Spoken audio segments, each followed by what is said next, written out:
Alors dans ce laboratoire-ci, ce que l'on veut, c'est de déterminer les caractéristiques d'une image dans un miroir plan. Donc premièrement, il va falloir déterminer où se situe l'image de divers objets.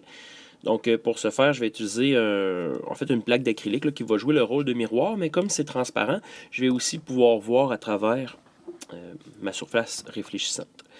Donc en tournant un peu la caméra, là, on va voir l'image du F, effectivement, qui est inversée. Et puis, dans le fond, avec un crayon de plomb, on va tout simplement aller reproduire cette image-là le plus précisément possible. Donc là, ici, je manquais de place là, dans mon iPad, alors j'ai dû reprendre une nouvelle vidéo. Donc on voit ici là, que j'avais déjà fait le F et le K, puis le R un peu plus bas. On va faire la même chose avec le Y. Donc je place mon miroir, puis on voit l'image du Y là, apparaître dans la plaque d'acrylique.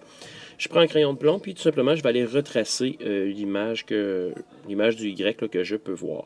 Là, ici, j'ai mis un petit peu d'ombre pour qu'on puisse mieux voir avec la caméra.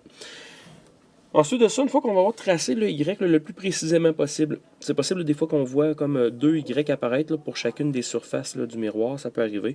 Bon, bref, on fait ce qu'on peut, on fait de notre mieux finalement. Tout ce qui va nous rester à faire, ça va être de mesurer la distance entre l'objet et le miroir, comme on a fait pour le cas, puis d'aller mesurer la distance entre l'image et le miroir. Et on voit là avec le cas toujours que cette distance-là doit toujours être mesurée perpendiculairement à la surface du miroir. On va rapidement se rendre compte là, que la distance objet-miroir est exactement la même que la distance image-miroir. Dans ce cas-ci, pour le Y, il faut que je prolonge le miroir puisque le Y n'était pas devant.